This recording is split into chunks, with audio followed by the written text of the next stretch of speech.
Hi, this is Richie DeMarco and Denise Bushko for constructingyourbrand.com. And today's question is, what am I missing if I don't have an opt-in on my website? Hey, Denise, what's going on? Hey, Richie. So we're talking about opt-ins today. That's a great question. Would you say it was a crappy question? No. It's a great question.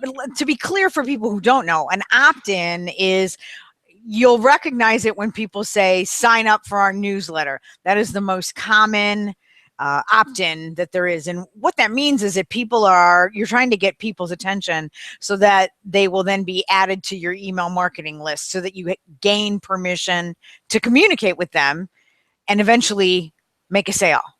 So opt-in equals something like subscribe to my newsletter. But what are your thoughts on subscribe to my newsletter, Richie?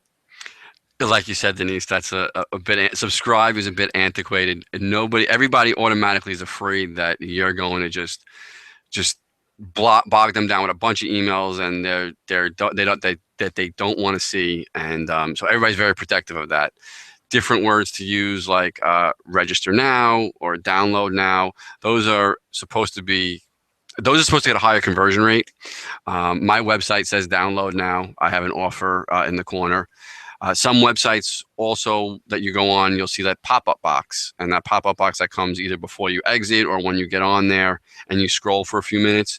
There's another way of, again, grabbing your email address in the hopes to send you some information. Usually it's an exchange of goods, right? So they're going to give you some information in return for your email address in the hopes to sell to you later. Yeah. And the idea then is that people are not, this isn't 1984, so people aren't willing to just give out their email because we get so much email. So the idea is you have to be very specific and very targeted and give something of value. And I do not say this lightly. People think, oh, I'm going to, the closet industry as an example, I'm going to clean out and organize the closet.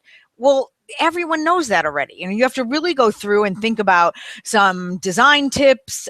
Richie, you had a couple that you mentioned earlier that I think were good kind of evergreen topics. Share those with people.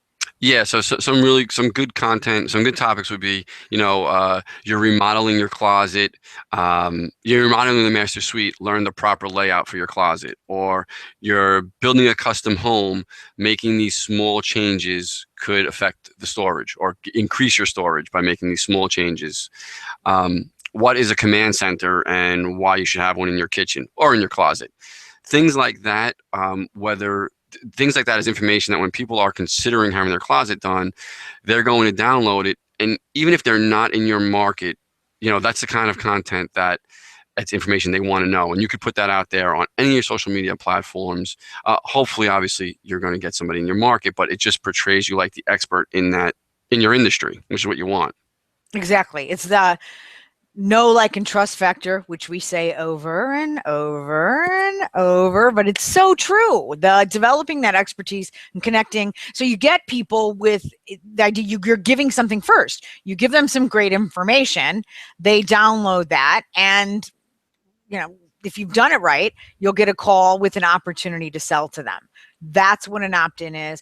That's what if you're missing out, what you're missing out if you don't have anything like that on your website is that people are coming to your website, looking at what's going on. And if there's no way for them to connect with you, then they just go to the next thing. So this isn't just, it's beyond sign up for a design consultation appointment.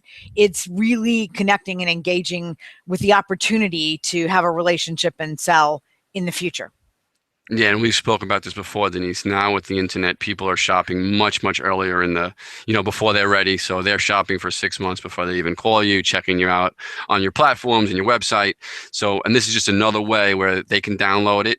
Think if somebody's building a house, the process that is. So they download that, they take the information, put it in their folder, and when they're actually all ready, now they've already feel like you already helped them out. You helped them lay out their closet and you didn't even know it. And they did it in the middle of the night, or you were closed, or you were sitting home, had nothing to do with them. So Exactly. that's Exactly. what a really good opt-in does. And so then you take the really good opt-in and you set up some autoresponders in your email marketing program, which we are going to talk about in our next episode, because it's just such a natural tie-in. So come back, check it out at constructingyourbrand.com, where we'll tell you about autoresponders. See you next week.